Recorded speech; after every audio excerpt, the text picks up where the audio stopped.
로마서 4장입니다. 우리 지난 시간에는 교회 사장에 의해서 한 주를 못한 것 같아요. 자, 로마서 4장 들어갑니다.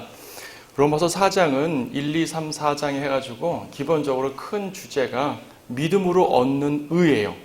믿음으로 얻는 의라는 것이 1장 17절에서도 전제가 되어서 설명을 이미 했고요. 물론 로마서 전체를 말하는 전제이기도 하지만 특히 4장까지를 한 단락으로 구분한다면 이 부분이 이제 우리가 구원받는 것은 오직 믿음으로다. 우리가 얻는 의는 오직 믿음에 의한 의다라는 것을 강조하고 있는데, 이것을 말하기 위해서 1장에서는 이방인들이 죄인이고 2장에서는 유대인들이 죄인이고 3장도 역시 율법을 말함으로써 유대인들에 대한 언급을 하고 있긴 하지만 전체적으로 유대인이나 이방인이나 모두가 죄인이라는 것을 분명하게 언급하고 넘어갔어요. 4장에서는 그렇기 때문에 우리는 믿음으로 의를 얻어야 된다, 믿음으로 구원받는다라는 것을 강조하고 있는 것이에요. 그리고 이 믿음으로 의를 얻는 것에 대해서 말할 때에 하나의 예를 들어서 말하는데 그 예가 바로 아브라함이죠. 다윗에 대한 예도 잠깐 나오지만 큰 틀에서는 전체적으로는 아브라함의 믿음을 예를 들어 말하고 있어요. 왜 신약 성경에서 아브라함의 믿음을 말하냐 하면 신약 성도가 얻은 의가 바로 믿음으로 얻은 의인데, 이 믿음으로 얻은 의를 가장 잘 대변해 주시는 분이 바로 아브라함이고요. 또 아브라함이 믿음의 조상이라고 또 하지 않습니까? 우리가 아브라함의 믿음을 본받아서 이 믿음에 의한 의가 전달되었기 때문에 아브라함을 예로 드는 것입니다. 하지만 뒤에서 또 다시 결론 부분에서 말씀드리겠지만 이것은 아브라함을 예를 드는 것은 예일 뿐이에요. 우리 믿음과 연관되는 부분을 아브라함에서 찾는 거죠. 결과적으로는 이 믿음을 예수 그리스도에 대한 믿음으로 쭉 가져옵니다. 자, 그걸 전제로 두고 본문을 보도록 하죠. 자, 4장 1절부터 읽겠습니다. 그러면 우리의 조상 아브라함이 육신에 관하여 무엇을 얻었다고 말할 수 있으리요? 만일 아브라함이 행위로서 의롭게 되었다면 그에게 자랑할 것이 있겠지만 하나님 앞에서는 없느니라. 성경이 무엇이라고 말하고 있느냐? 아브라함이 하나님을 믿었더니 그것이 그에게 의로 여겨졌느니라. 이제 일하는 사람에게는 그 보수가 은혜로 여겨지지 않고 빛으로 여겨지지만 행함이 없어도 불경건한 자를 의롭다 하시는 그분을 믿는 사람에게는 그의 믿음이 의로 여겨지느니라. 믿음에 의한 의라는 것이 지금 4장 앞부분에서 상당히 강조가 되고 있습니다. 지금 2절도 있는 것처럼 행위와 믿음을 구분하고 있어요. 아브라함이 행위로서 의를 얻었다면 그에겐 자랑할 것이 있었을 것이다. 자, 에베소서 2장 8절 9절도 마찬가지로 말씀하고 있지 않습니까? 에베소서 2장 8절 9절 뭐라고 말씀하십니까? 너희가 믿음으로 말미암아 은혜로 구원을 받았으니 이것은 너희에게서 난 것이 아니요 하나님의 선물이라. 행위에서 난 것이 아니니 아무도 자랑하지 못하게 하려 하심이라라고 말씀하십니다. 자, 여러분 구원 받았죠? 구원 받았는데 무엇으로 받았습니까? 여러분들이 모두 죄인으로서 예수 그리스도를 믿어서 구원을 받았는데 어떤 사람들은 다소 죄가 좀 많은 사람도 있고 어떤 사람들은 죄가 좀 다소 적은 사람도 있겠죠. 범법으로 말하면 사람마다 약간씩 차이가 있을 것입니다. 이때 누군가가 난 죄를 덜 졌으니까 나는 저 사람보다 의로워. 나는 분명히 저 사람보다 행위적인 면에서 더 온전하기 때문에 구원받은 것이야 라고 말한다면 말입니다. 그런 말이 안 되잖아요. 우리 자랑한다는 얘기입니다. 생각해 보세요. 만약에 행위로 구원을 받는다고 말하면 구원받은 사람들은 행위적인 면에서 더 올바른 행위를 많이 한 사람들이고, 그렇죠? 선행을 한 사람들이고요, 그렇죠? 구원받지 못한 사람들은 선행하지 못했단 말입니다. 악행을 저지른 사람들이란 말이죠. 자기 의로서 구원을 받는다면 자랑해야죠. 구원받았다는 것 자체가 의롭단 말이니까, 의로운 행실을 많이 했단 말이니까 자랑해야겠죠. 하지만 성경은 분명히 그렇게 말씀하지 않습니다. 아무도 행위로 구원받지 못합니다. 행위로 구원받지 못하기 때문에 자랑할 것이 없어요. 죄를 좀 많이 지은 사람이나 조금 지은 사람이나 하나님 보시기엔 똑같이 죄인이기 때문에 자기의 죄성을 스스로 해결해서 구원받을 수가 없습니다. 오직 하나님께서 주신 은혜로 말미암아 구원을 받죠. 우리가 조금 전에 에베소서 2장 8절 9절을 읽었는데요.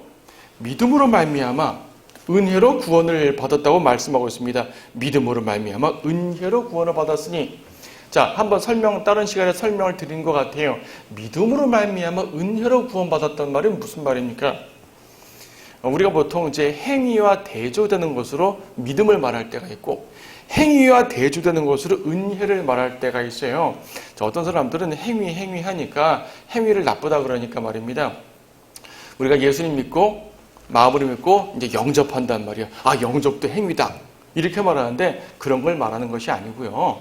성경에서 행위는 필요 없다라고 말할 때 그 행위라는 것은 우리가 행하는 도덕적인 선행, 어떤 자의적인 의로운 행위들, 혹은 뭐 종교 행위들 같은 그러한 행위들을 말하는 것, 즉 선행을 말하는 것이요. 선행으로 의롭게 될 수 없단 말입니다. 그래서 선행과 대조되는 것으로 은혜를 말할 때가 있고, 선행과 대조되는 것으로 믿음을 말할 때가 있어요. 이 둘에 대해서 혼동을 하는 분이 있어서 어떤 분들은 그만 무슨 말인가, 우리가 믿음으로 말미암아 은혜로 구원을 받는 것이 믿음 플러스 은혜로 받는 것인가? 믿음 50%, 은혜 50% 이렇게 받는 것인가? 이렇게 생각할 수 있는데 그런 것이 아니고요. 우리는 전적으로 은혜로 받는 것이고 또 전적으로 믿음으로 구원받는 것이에요. 무슨 말인가 하니 은혜라는 것은요, 하나님 편에서 내려주시는 것입니다. 은혜는 내가 열심히 노력해서 받는 것이 아니에요. 이거 나와있죠. 이 4절에서 이제 일하는 사람에게는 그 보수가 은혜로 여겨지지 않고 빚으로 여겨진다 그랬습니다. 내가 일하게 되면 어떤 보수를 받을 때 은혜로 받는 것이 아니라 단지 보수로 받는 거잖아요. 은혜라는 것은 받을 자격이 전혀 없는데 그냥 거저 주시는 것이 하나님의 은혜입니다. 그래서 은혜로 구원받는다는 것은 내 노력이 조금 더 포함되어 있지 않는 하나님이 전적으로 주시는 것을 은혜라 그래요. 하나님께서 주체가 되셔서 주시는 구원의 유일한 길이 은혜예요. 믿음으로 받는다는 말은 무슨 말인가 하니 그 은혜로 구원을 주셨는데 이것을 내가 받아들이는 반응이에요. 자, 하나님은 은혜를 주셨는데 내가 그 은혜를 받아들이는 반응이 노력을 통해 종교 행위 같은 선행 같은 노력을 통해서 은혜를 받는 것이 아니라 믿음으로 받는 거란 말입니다. 100% 믿음으로 받는 것이에요. 어떤 노력으로도 하나님의 은혜를 받을 수가 없어요. 자, 정리하자면은 은혜라는 것은 하나님 편에서 주시는 것이고 믿음이라는 것은 내 편에서 하나님 은혜를 받아들이는 반응하는 것을 말하는 것이에요. 둘 다 행위와 대조되는 거죠. 그래서 이제 우리가 구원받는 하나님의 은혜를 받는 반응을 주제로 말할 때는 행위가 아니라 믿음으로 구원받는다라고 말하는 것이고, 하나님께서 구원을 주시는 하나님 편에서 말할 때는 행위가 아니라 은혜로 구원받는다라고 말하는 것이에요. 그래서 이제 은혜로 말미암아, 그러니까 믿음으로 말미암아 은혜로 구원받는다는 것은 이제 그런 의미로 이해를 하면 됩니다. 자, 은혜를 받는 것이 믿음으로 받는다 그랬습니다. 주님이 은혜를 주시는데, 구원이라는 은혜를 주시는데 이것을 내가 받아들이는 유일한 반응이, 내가 할 수 있는 유일한 반응은 바로 믿음밖에 없어요. 왜냐하면 믿음 이외에는 은혜를 받을 수 있는 다른 여타한 것이 없기 때문이에요. 자, 하나님 나에게 구원이라는 커다란 은혜를 주셨어요. 이걸 뭘로 받죠? 우리의 알량한 약간 선행으로, 봉사로, 남을 돕는 것으로, 뭐 종교행위로, 뭐 11조 내고, 뭐 주일 성수하고, 뭐 철야기도 새벽기도 하고 금식하고, 이 정도 알량한 종교행위로 하나님의 커다란 은혜를 받는다고요? 안 되죠. 만약에 행위로 받아야 된다면요, 우리가 일평생 어떠한 노력을 한다 하더라도 그분의 은혜를 받아들일 만큼 행위를 할 수 있는 사람은 없습니다. 아무도 없죠. 사람이 태어나서 죽을 때까지 일평생 선한 일만 한다 하더라도 하나님의 구원의 은혜를 받아들일 만큼 가치 있는 행위는 없어요. 없습니다. 그래서 우리가 그리스도인들이 행위가 필요 없다는 말이 아니라 구원에 대해서는 행위가 필요 없다는 얘기입니다. 하나님의 은혜를 받아들이는 부분에 대해서는 행위가 필요 없어요. 여러분들은 구원을 받았어요. 하나님의 은혜를 받았어요. 무엇으로 받았어요? 믿음으로 받았어요. 왜 믿음으로 받았어요? 믿음 이외에는 받을 만한 것이 아무것도 없기 때문에 믿음으로 받은 것이에요. 생각해 보세요. 하나님의 그 엄청난 은혜를 내가 받아들였다니까요. 믿음으로 받아들였다니까요. 이것이 의가 아니면 뭐가 의겠냐고, 이거죠. 예. 나의 개인적인 의로는 하나님의 은혜를 받아들일 수가 없는데 그나마 제가 할 수 있는 것은 하나님 말씀 따라 살 수 있는 유일한 것은 바로 믿음으로 받는 거란 말입니다. 하나님께서는 그것을 의롭다라고 말하는 것이죠. 도저히 받을 수 없는 것을 믿음으로 받아들였구나. 바로 내가 원하는 것이 그것이란다. 하나님께서 의롭게 인정을 한 것이 바로 그 모습을 설명하는 것이 바로 아브라함입니다. 3절에 그랬잖아요. 성경에 무엇이라고 말하고 있느냐. 아브라함이 하나님을 믿었더니 그것이 그에게 의로 여겨지느니라. 아브라함이 하나님을 그냥 무조건 믿었어요. 재보지 않았어요. 그냥 믿은 것입니다. 믿었어요. 자, 이 상황이 뭐냐면 창세기 15장 상황입니다. 여러분 잠깐 창세기 15장 말씀 보세요. 창세기 15장 말씀 보시게 되면 하나님께서 아브라함을 이제 밤에 밖으로 데리고 나가서 별들을 쳐다보게 합니다. 15장 5절. 그를 밖으로 데리고 나가 말씀하시기를 이제 하늘을 쳐다보고 별들을 셀 수 있다면 그 별들을 세어보아라. 또 그에게 말씀하시기를 너의 씨가 이와 같으리라. 근데 6절에서 뭐라 그랬습니까? 아브라함이 주를 믿으니 주께서 그것을 그에게 의로 여기셨더라. 아직은 아브라함도 아니에요. 이제 아브라함으로 바뀌기 전에 원래 이름은 아브람 때였는데 주를 믿었어요 그냥. 그리고 하나님께서는 그것을 의롭다고 여겨주셨다고 말합니다. 사실 이 장면 바로 앞에 1, 2, 3, 4절 보게 되면요. 아브라함은 아들이 없었거든요. 아직 이삭을 낳기 전입니다. 자식이 없기 때문에 아브라함은 나름대로 부를 이루고 하나님의 축복으로 부를 이루었지만 이걸 전달해 줄 자식이 없는 것이에요. 그래서 아브라함은 자기 집에서 이제 태어나서 컸던 그 엘리에셀이라는 청지기에게 자기의 모든 것을 유업으로 물려주고 상속자를 삼으려고 했었죠. 하지만 하나님께서는 그 사람은 네 상속자가 아니야. 내 몸에서 나올 내 씨가, 그러니까 내 몸에서 나올 사람이 상속자가 된다고 말씀하셨습니다. 아브라함은 늙었거든요. 늙었는데 그래서 상속자를 별도로 세우려고 했는데 하나님께서 그 사람 말고 내 몸에서 나올 사람이 내 상속자가 된다. 그리고 봐라. 저 별들 많지. 저 별들처럼 내 씨가 번성하게 될 거다. 아브라함이 이삭을 낳고 이삭을 통해 또 야곱을 낳고 야곱이 12아들 낳고 번성했잖아요. 결과적으로. 아브라함은 그것을 믿은 것이에요. 자기 몸에 소망이 없는 상태인데도 믿은 것이에요. 하나님이 약속하셨으니까 그대로 믿는 거죠. 무조건적인 믿음이죠. 하나님 제가 무엇을 해야 되나요? 아니요. 그냥 하나님께서는 주셨어요. 근데 그것을 받아들였습니다. 이걸 믿음이라 그럽니다. 무엇에 대한 믿음입니까? 하나님의 말씀에 대한, 하나님의 약속에 대한 절대적인 신뢰입니다. 이것을 하나님께서는 의롭다고 여겨주신 것입니다.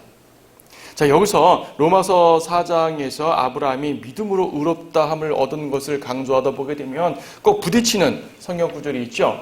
행위 구원론자들은 야고보서와 항상 비교하면서 야고보서에서 모순처럼 보이는 구절을 말하고 있습니다. 야고보서 2장 21절 말씀 보세요. 야고보서 2장 21절.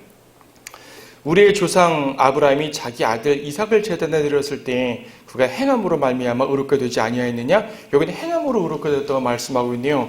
로마서에서는 믿음으로 의롭게 여겨졌다고 말씀하시는데 야고보서에서는 행함으로 의롭게 되었다고 말합니다. 모순이잖아요. 이 둘이 모순이라고 꽤 많은 논쟁들을 아닌 게 아니라 합니다. 근데 가만 보세요. 야고보서 2장에서는 거기에 이제 시기가 나와 있네요. 우리의 조상 아브라함이 자기 아들 이삭을 제단에 드렸을 때, 아브라함이 이삭을 제단에 드렸을 때입니다. 로마서에서 말한 것은 아까 창세기 15장이라 그랬지 않습니까? 창세기 15장은 이삭이 태어나기 전이에요. 그런데 야고보서 2장에서는 이삭을 제단에 드릴 때라고 말했습니다. 이삭이 태어난 후죠.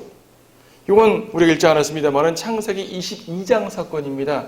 창세기 15장에서는 이삭이 태어나기 전에 하나님께서 이제 내 씨가 하늘의 별처럼 많아진다라는 그 약속을 아브라함이 무조건 믿은 것이고, 창세기 22장에서는 그렇게 해서 태어난 약속의 아들을 제단에 바치라고 하는 것을 아브라함이 바친 것을 말합니다. 자, 아브라함이 이삭을 묶어서 이제 제단에 바치고 칼로 자르려고 내려칩니다.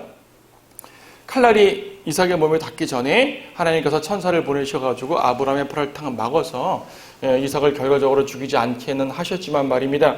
아브라함 편에서는 죽인 것이요. 아브라함 편에서는 칼을 휘두른 것이요.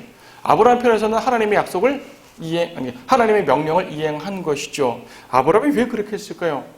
생각해 보세요. 이 이삭은 약속의 아들입니다. 다른 아들이 아니라 이삭이 죽으면 다른 아들을 주시겠지. 아니요. 다른 아들이 아니라 이삭을 통해서 하나님의 약속, 즉 씨를 번성케 해주신다는 약속을 하시겠다고 말씀하셨기 때문에 이삭이 살아야 돼요. 이삭을 죽여요? 그럼 하나님께서 다시 살리시겠다는 얘기거든요. 하나님께서 이삭을 살리셔서 이삭을 통해 이 일을 이루신다는 말입니다. 아브라함은 그걸 믿은 거죠. 그래서 과감하게 이삭을 내려칠 수가 있었습니다.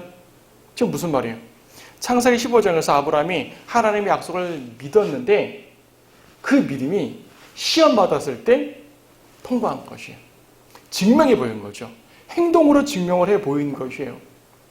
그래서 창세기 15장 상황은 믿음으로 의롭게 여겨졌다고 그랬고 야고보서 2장에 나와 있는 그 상황은 의롭게 되었다고 말합니다. 약간의 차이가 있는 것처럼 보이죠? 그러니까 아브라함은 믿음으로 의롭게 여겨졌다가 그것이 시험을 이김으로써 입증함으로써 행동으로 입증함으로써 의롭게 되는 것이에요.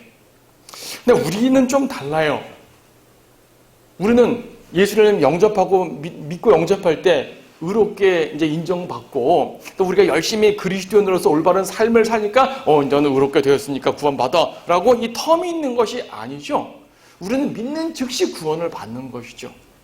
아브라함으로는 약간 다르거든요. 우리가 비록 아브라함을 믿음의 조상으로 여기고 아브라함의 모든 믿음을 우리의 믿음의 본으로 삼긴 하지만 사실 아브라함의 믿음과 우리의 믿음이 약간 다르게 됩니다. 일단 아브라함은 구약 사람이잖아요. 율법보다 이전이니까 구약보다도 이전 사람이라 말할 수 있겠죠. 그의 모든 모범이 우리의 모범은 되지만 실제적인 교리에 있어서 약간 다릅니다. 그는 그리스도의 보혈의 속죄에 대한 구체적인 지식으로 믿은 것이 아닙니다. 그는 우리처럼 거듭남이라든지 예수님의 신부가 되었다든지 예수님의 몸이 되었다든지 이런 것이 아니에요. 그분은 구원받은 믿음의 영웅이지만 신약 성도의 구원의 위치와 구약 성도 혹은 구약 이전, 율법 이전 성도의 구원의 위치는 약간 다릅니다. 그래서 아브라함은 이제 이 15장 사건에서의 의롭다함, 22장 사건에서의 의롭다함이 약간 이제 텀이 벌어지고 이것을 증명해야 되지만 신약 성도는 그렇지 않아요. 곧바로 믿음으로 곧바로 의롭게 되는 것이에요. 하나님이 의롭다고 인정해 버리시고 그것은 그의 의가 되는 것이죠. 하나님의 의를 받았으니까. 아브라함은요. 일단 믿음의 내용을 말할 때 아브라함의 믿음은 씨에 대한, 즉 자손이 번성하다는 그 약속에 대한 믿음이었었어요. 우리는 예수 그리스도의 보혈을 십자가를 믿은 거죠. 그래서 아브라함의 믿음과 우리의 믿음은 내용적으로는 좀 다릅니다. 하지만 믿은 그 자세, 믿은 정도, 하나님을 신뢰하는 그 모습, 이 모든 모습을 보게 되면 우리의 믿음과 아브라함 믿음은 또 동일하죠. 아브라함은 행위 없이 믿었지 않아요. 아브라함은 절대적으로 믿었다는 얘기죠. 우리도 혹시 행위 없이 절대적으로 예수님을 믿습니다. 네. 그래서 이제 우리가 아브라함을 믿음의 본으로 삼았다는 얘기는요. 아브라함처럼 하나님의 약속을 무조건적으로 절대적으로 믿고 신뢰한다는 것을 말하는 것이에요. 그것이 아브라함이 우리의 믿음의 본이 되는 것이죠. 하지만 우리의 믿음은 예수 그리스도의 속죄의 보혈의 속죄를 믿는다는 점에서 아브라함보다 약간 차이가 나고 좀 더 본질적인 것이 되는 것이죠. 사실 우리의 믿음은요. 이제 야고보서를 말하다 보니까 추가로 말씀드리는 건데 우리가 믿고 행하는 것들이 꽤 많은데 말입니다. 이 모든 것들을 둘로 나눠보게 되면 구원에 대한 믿음이 있고 구원 이후의 믿음들이 있습니다. 구원 이후의 믿음은 뭡니까? 이 험악한 세상을 살아나갈 때 하나님의 손을 의지하고 하나님을 신뢰하고 헤쳐나가는 것, 이거 믿음 아니에요. 그렇죠? 우리가 그리스도인의 행위가 필요한 모든 형제사랑을 포함한 복음전파 같은 모든 것들을 하나님의 일을 행할 수 있는 그런 믿음도 필요한 것이죠. 기도응답의 믿음도 필요합니다. 근데 이런 믿음들은 구원의 믿음과 약간 개념이 다르잖아요. 자, 구원에 대한 믿음은요, 행위로 증명할 필요가 없습니다. 그냥 본인이 죄인이라는 것을 하나님 앞에 정직하게 인정하고 예수님께서 나를 위해 십자가에 죽으셔서 그 피로써 나의 모든 죄를 다 씻으셨다는 사실을 믿고 그분을 영접하면 그대로 구원받는 것이에요. 그러면 하나님의 의를 얻게 되는 것이죠. 그런데 구원 이후에 필요한 믿음들 말입니다. 하나님을 신뢰하고 이 세상을 살아가는 모든 종류의 믿음들 말입니다. 그런 믿음은 실행이 필요한 것이죠. 행위가 증명될 필요가 있어요. 행위가. 구원받은 믿음은 행위의 증명이 필요 없습니다, 여러분. 내가 구원받은 걸 어떻게 사람들에게 증명할 것인가? 어떤 사람들은 복음 전파로 증명할 수도 있고, 어떤 사람들은 하나님 말씀을 읽을 때 지혜를 받았다고 말하기도 하고, 어떤 사람들은 예전에 지었던 죄들을 끊고 의로운 일을 행하기도 하고, 약간의 삶의 변화들은 나올 수 있지만, 그런 삶의 변화들이 안 나온다고 구원받지 않은 건 아니잖아요. 삶의 변화가 없으면 구원받지 않은 겁니까? 그 사람을 가짜로 믿은 것입니까? 진정으로 자기의 죄를 자백하고 예수님의 보혈을 받아들이고 믿었는데 행위의 변화가 나타나지 않는다고 그 사람이 구원받지 않았다라고 말하면 안 되겠죠. 구원에 대한 믿음은요, 행위로 증명하는 것이 절대로 아닙니다. 행위로 증명하려고 한다면 이건 또 하나의 행위 구원이에요. 행위 구원은 모든 이단들의 주장이죠. 자, 그래서 이제 우리의 구원에 대한 믿음과 실행에 대한 믿음, 이 모든 믿음에 대해서 우리는 하나님을 절대적으로 신뢰하고 그분을 의지해야 되는 것이고요. 그렇죠. 자, 우리는 아브라함의 믿음을 이렇게 이제 로마서 4장에서 예를 들어서 말했는데, 아브라함의 믿음은 지금 1, 2, 3, 4절에서 본 것처럼 하나님의 약속을 무조건적으로 받아들였다는, 행위 없이 받아들였다는 걸 강조했고요. 그런데 지금 5절부터 넘어가면서 로마서 4장의 관점은 뭐냐면은 죄 문제하고 연결을 시키는 것이죠. 구원의 문제. 행함이 없어도 불경건한 자를 의롭다 하시는 그분을 믿는 사람에겐 그의 믿음이 의로 여겨지느니라. 자, 구원에 대한 믿음으로 조금 더 구체화시키고 있어요. 불경건한 자, 죄인들을 어떤 행위도 없이 의롭게 인정해 버리시는 것이에요.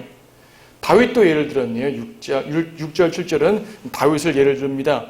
행함이 없어도 하나님께서 의롭다고 여기시는 사람의 복에 관하여 다윗도 말하였으니, 말하기를 죄악들이 용서받고 죄들이 가려진 사람들은 복이 있고 주께서 죄를 인정하지 아니하실 사람은 복이 있도다. 여러분, 저는 죄가 많은 사람입니다. 여러분들도 다소 차이가 있겠지만 모두가 죄인이지요. 그런데 이 죄악들이 용서받았다는 얘기죠. 도대체 내가 뭘 했길래 용서받았습니까? 그냥 믿은 것밖에 없어요. 예수님의 십자가 보혈이 나의 모든 죄를 씻으셨다라는 사실을 믿은 거예요. 그걸 받아들인 거예요. 이거밖에 없어요. 믿음으로 받아들였어요. 근데 하나님께서는 그런 사람을 죄악들이 용서받고 죄들이 가려진 사람이라 말하는 것이고, 그들이 바로 복이 있다고 말하는 것입니다. 구원에 복이 있으니까 복이 있는 거죠. 하나님의 죄들을 인정하지 아니한답니다. 하나님이 우리의 죄를 인정하지 않으니까 하나님 보시기에 우리는 의인이라는 얘기예요. 물론 나는 본질적으로는 죄인이죠. 하지만 하나님이 우리를 정죄하지 않고 하나님이 우리를 의롭게 여기셨으니까 나는 교리적으로 의인이라고 말할 수가 있는 것이죠. 그렇죠? 네. 현실적으로 죄를 짓는다는 것과는 다른 차원으로 본질적으로는 주님 보시기에 의인으로 보시는 것이에요. 그것을 칭의, 의롭다 여기신단 말이죠. 자, 다음 달라 보겠습니다. 9절. 그러면 이러한 복이 할례자에게만이냐 아니면 무할례자에게도냐? 지금 제 주제를 살짝 바꿨네요. 아브라함의 믿음을 본받는 것을 설명했는데, 그럼 그 아브라함의 믿음이 누구에게만 전달되느냐? 유대인에게만 전달되느냐? 아니면 모든 믿는 이방인에게도 전달되느냐라는 주제를 말하고 있는 것이에요. 그래서 할례자에게만이냐 아니면 무할례자에게도냐? 이는 우리가 말하기를 아브라함에게는 믿음이 의로 여겨졌느라고 했습니다. 그렇다면 그것이 어떻게 여겨졌느냐? 그가 할례 때였느냐 아니면 무할례 때였느냐? 할례 때가 아니라 무할례 때였느니라. 그가 할례의 표적을 받은 것은 무할례 때의 믿음으로 된 의를 인친 것이니, 이는 할례를 받지 아니하고서 믿는 모든 자의 아비가 되게 하려 함이요. 그들도 의롭게 여김을 받게 하려 함이며 또 할례자 아비이니 할례받은 자들뿐만 아니라 우리의 아비 아브라함이 할례를 받지 아니하였을 때 가진 믿음의 발자취를 밟는 자들에게도니라. 자, 9절부터 이어지는 문맥은 아브라함의 믿음이 누구에게 전달되느냐라는 걸 말할 때 할례라는 것을 이제 언급을 했어요. 할례라는 것은 유대인들이 받는 거거든요. 할례자라는 것은 유대인을 말합니다. 물리적 유대인들을 말하는 것입니다. 할례라는 것은 아브라함 이래로 이스라엘 백성이 하나님의 언약의 백성으로 들어가려면 반드시 남자들은 할례를 받아야 돼요. 태어날 때 난지 8일 만에 할례를 받아야 되는 것이고요. 만약 이방인들이라면 이방인들이 나는 보니까 하나님께서 당신들 유대인과 함께 하시는군요. 하나님께서 함께 하시는 백성임을 저는 분명히 보았습니다. 저도 유대인들 당신처럼 되겠습니다. 그래요? 그러면 할례 받고 율법을 지키십시오. 이방인도요. 할례를 받고 율법을 지키게 되면 유대인 사회로 들어오는 것이에요. 그들은 유대인이 되는 것이죠. 그러니까 할례라는 것은 하나님의 언약으로 들어가는 표식입니다. 그런데 공교롭게요. 지금 말하고 있는 그 주제는 의예요. 의. 하나님의 의. 무엇으로 받는다? 믿음으로 받는다. 할례는 믿음이 아니라 행위잖아요. 그러면 아브라함은 분명 유대인의 조상은 맞으니까 유대인들만 믿음으로 구원받는 아브라함의 그 계보를 잇는 것이냐. 그런데 지금 할례를 말할 때 할례가 주어진 것은 창세기 17장입니다. 근데 하나님께서 아브라함에게 아브라함의 믿음을 의로 여기셨다는 장면은 창세기 15장이에요. 다시 말해서 아브라함이 하나님께 믿음으로 의롭다고 여겨진 바 된 것은 할례 전이에요. 그러니까요. 할례 받은 사람들은 유대인들은 당연히 아브라함의 물리적인 신이니까 뭐 두말할 나위가 없고 할례 받지 않은 이방인들도 할례와 관계없이 믿음으로 하나님의 의를 받아들일 수만 있다면 그는 할례 이전에 주신 아브라함에게 주신 그 의의 언약에 따라 이방인들도 믿는 이방인들도 아브라함의 자손이 될 수 있다는 말입니다.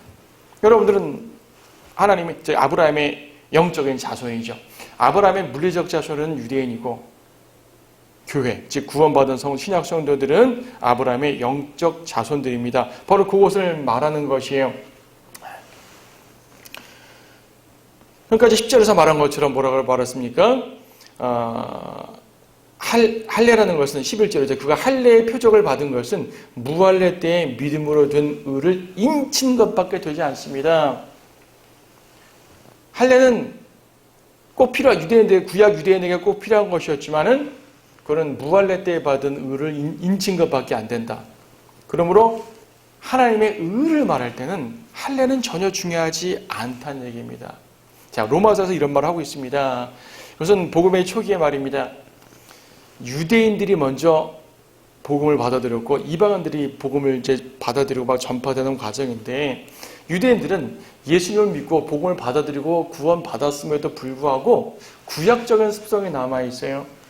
그래서 할례 받고 안식을 지키고 11조하고 이런 모든 구약적 규례를 행해야 된다고 생각을 하고 있었습니다. 그런 사람들이 많이 있었다는 얘기죠. 그래서 이방인들에게도 할례 안 받으면 안 된다든지 안식을 지켜야 된다든지 이런 유대인적인 구약적인 표적들을 막 강요했던 것을 보죠. 근데 바울은 그것이 아니라고 말합니다. 오히려 그런 행위적인 요소들은 거짓 복음입니다. 비슷한 말씀을 갈라디아에서 말하면서 갈라디아에서도 할례라든지 여타의 종교의 행위들을 그런 여타의 행위들로서 하나님께 나아가고자 하는 것들을 바로 그러한 교리를 다른 복음이라고 말합니다. 하나님의 의가 아닙니다. 그래서 이제 아브라함에게 주어진 것은 믿음의 의고 16절에서 말하는 것처럼 그러므로 상속자가 되는 것이 은혜를 따라 되기 위해서는 믿음으로 되거니와 자, 믿음으로 된다는 것을 더욱더 강조하였죠. 마침내 그 약속을 모든 씨에게 확고히 하려 함이며 율법에 속한 자들뿐만 아니라 아브라함의 믿음에 속한 자들에게도니라. 그는 뭐라 그랬어요? 우리 모두의 아비니라. 우리 모두의 아비라고 분명히 말하고 있습니다. 믿음을 통해서 얻는 거. 예. 17절 기록된 바 내가 너를 많은 민족들의 아비가 되게 하였노라 함과 같으니 16절에서 말한 것을 한 번 더 강조한 것이죠. 그가 믿은 그분 곧 죽은 자들을 살리시며 없는 것들을 있는 것처럼 부르시는 하나님 앞에서니라. 자, 아브라함은 누굴 믿었어요? 아브라함이 믿은 그분이 누굽니까? 죽은 자들을 살리시며 없는 것들을 있는 것처럼 부르시는 하나님이에요. 이게 아브라함의 약속을 말하는 거죠. 거기 아브라함의 약속 믿음을 다시 한번 강조했어요. 지금 17절에서 읽었던 것처럼 죽은 자들을 살리시며 라는 말에 대해서 요 말만 보게 되면 이제 성도의 부활을 말하는 것 같은데 그것이 아니라 아브라함의 그 몸 상태를 말합니다. 아브라함이 100살이 가까이 돼 가는데 아이를 낳았잖아요. 육신적으로는 생식이라는 기준으로 말할 때 죽은 자와 같은 모습이잖아요. 아이를 낳을 수가 없는 상태입니다. 그런데 그 죽은 자 같은 아브라함의 몸을 살려가지고 없는 것처럼 보이는 그런 것 가운데서 소망을 주셨단 말이에요. 18절 그가 소망이 없는데도 소망 가운데서 믿었으니, 자, 우리도 역시 소망이 없는 가운데서 소망 가운데 믿는데 아브라함에게 있어서 이 소망이라는 것은 네 씨가 그렇게 되리라 고 말씀하신 대로 많은 민족들이 아비가 되려 하심이라. 하나님의 약속의 씨에 대한 믿음이었었어요. 앞에서 강조했던 것처럼 아브라함은 하나님의 그 씨에 대한 믿음을 이제 믿은 것이죠. 아브라함의 자손에 대한 믿음. 많은 민족들이 아비가 된다고 이제 구약에서 창세기에서 몇 번에 걸쳐 말씀하셨죠. 근데 아브라함의 믿음의 정도는 어땠습니까? 17절에서 본 것처럼 절대적인 믿음입니다. 죽은 것 같은 상태에서 믿고 아이를 낳았다니까요.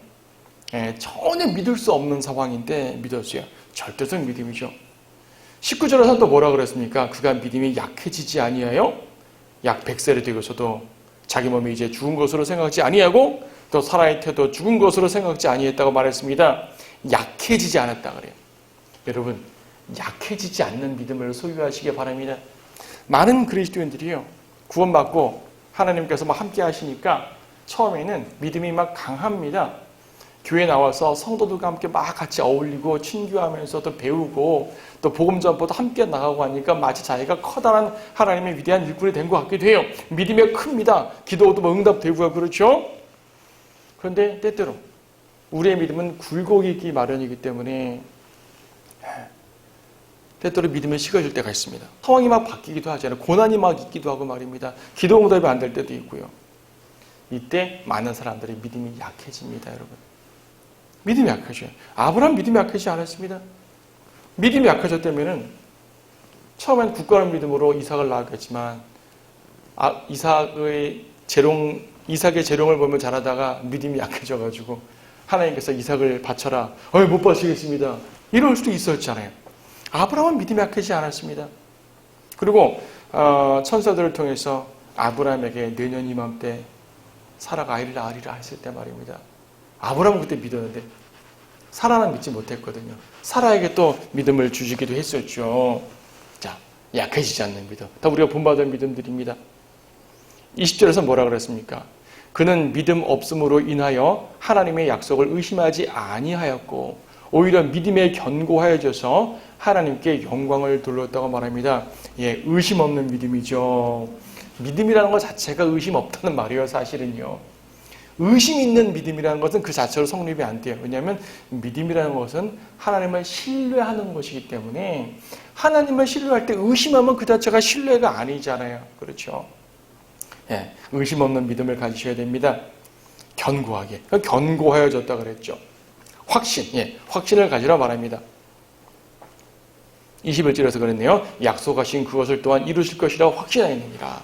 이 모든 것들이 바로 우리가 아브라함의 믿음을 본받아야 될 모습입니다. 자, 교리적으로 아브라함이 믿음으로 의롭게 되었다. 행위가 아니라 믿음으로 의롭게 되었다라는 그 부분이 우리에게 교리적으로 연결돼가지고 우리가 예수 그리스도를 믿을 때 믿음으로 의롭게 된다는 아브라함의 영적인 후손이 되는 걸 말하는 것이고요.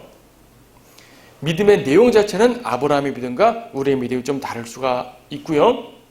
믿음의 정도와 믿음의 본을 말할 때는 여기 있는 것처럼 아브라함처럼 절대적인 믿음을 소유하고 아브라함의 믿음의 본을 따르라고 성경은 우리에게 강조하고 있습니다. 자, 이어진 내용은 이제 로마서 4장의 결론으로서 또 다른 내용을 말하고 있습니다. 이제 그에게 의로 여겨졌다고 기록된 것은 아브라함만을 위한 것이 아니요 의롭다고 여김을 받을 우리들 때문이기도 하니 곧 예수 우리 주를 죽은 자들로부터 살리신 그분을 믿는 자들이라.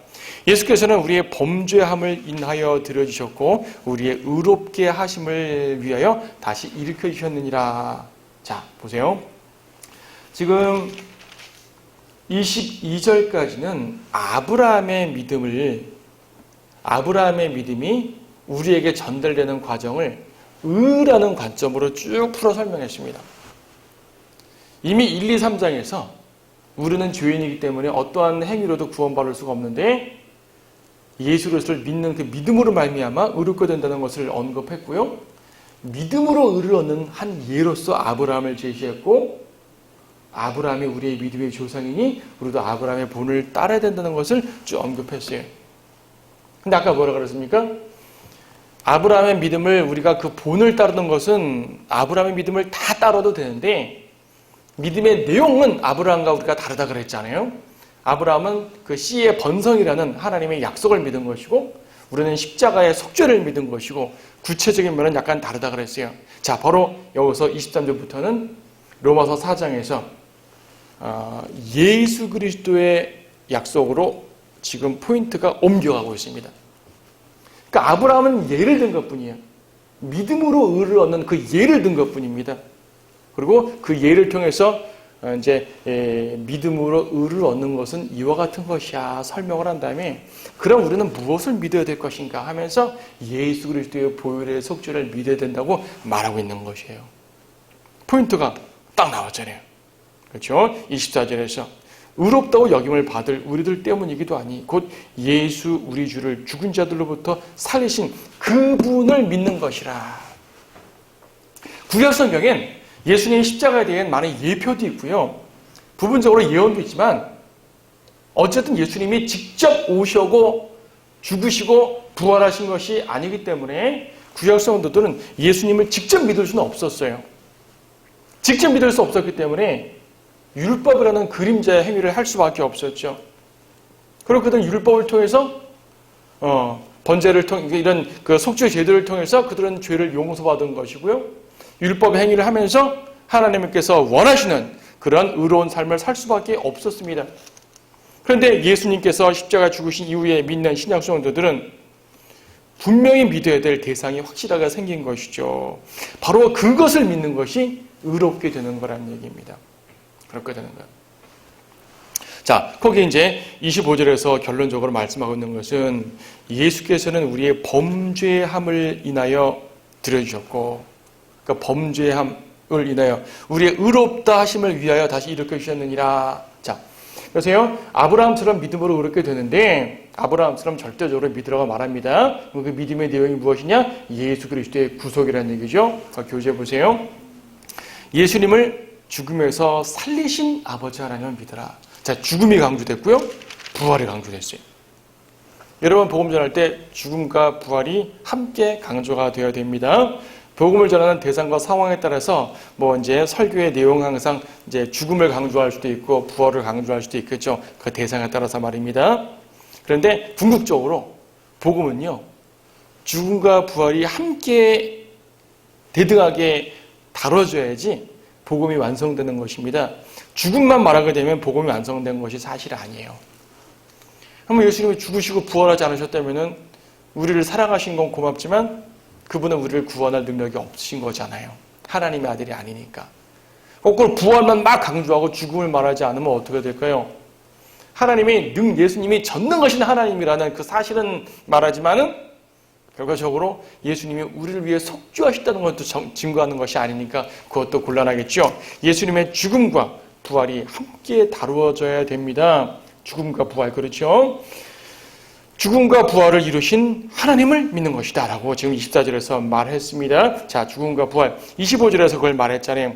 우리의 범죄함을 인하여란 말은 때문에란 말이니까 우리의 죄 때문에 십자가에 들여주셨고, 예수님의 죽으심은 우리의 죄를 용서하시기 위함입니다. 예수님의 부활은 우리를 의롭게 하시기 위함입니다. 물론 십자가의 보혈로도 의롭게 한다고 말할 수가 있겠지만 부활이 없이는 그것이 증명되지 못하기 때문에, 부활이 없이는 십자가로서 주신 희생이 의롭게 될 능력이 없기 때문에 부활까지 가야 되는 것이거든요. 부활로 구속사역을 완성을 시키십니다. 부활하지 못하셨다면 의롭게 하실 능력이 없기 때문에. 자, 예수님의 죽음과 부활로서 4장을 끝마칩니다. 그리고 5장은 어떻게 되냐면은 이제 주제가 예수 그리스도로 왔어요. 그렇죠? 지금 1장에서는 큰 대전제로 믿음에 없는 의를 말하고 이방인들의 죄를 낱낱이 파헤쳤죠. 2장에서는 율법과 연관해서 유대인들의 죄를 파헤쳤죠. 율법을 다루면서.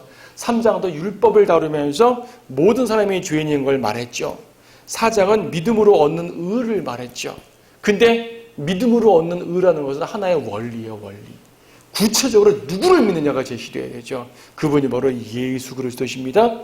그 예수님에 대한 믿음이 4장 마지막에 제시가 됐고 5장에서는 그 예수님을 다루는 것이에요. 그래서 4장에서는 믿음의 의를 말하니까 아브라함을 다뤘고 5장에서는 우리의 믿는 대상, 우리를 의롭게 하시는 그분이 예수 그리스도시니까 예수님을 다룹니다. 예수님을 또 아담과 비교해서 다루네요. 이 부분까지 딱 전달이 돼야지, 우리가 믿는 분이 이런 분이시구나. 우리를 구원하신 분이 바로 이런 분이시구나. 바로 이렇게 우리를 구원하셨구나 하는 구원론을 딱 완성할 수가 있습니다. 그래서 5장까지 가야지 사실은 이제 구원론이 딱 이제 한 부분에 완성된다고 볼 수 있어요. 자, 이걸 기대하시고 로마 5장은 다음 주에 보도록 하겠습니다. 어쨌든 여러분들이 오늘 시간 배운 것은 아브라함의 믿음처럼 하나님의 약속을 절대적으로 신뢰하라는 걸 배웠죠. 실제적인 상황입니다. 믿음의 대상은, 믿음의 내용은 좀 다를지 모르지만 믿음의 자세는 아브라함이나 우리나 차이가 없어요. 동일해야 돼요. 아브라함처럼 절대적인 신뢰하고 나가야 됩니다. 이것이 여러분의 이 세상 살아가는 믿음입니다. 이러한 믿음으로 살아가면서 이번 한 주도 승리하는 여러분들이 되시기를 바랍니다.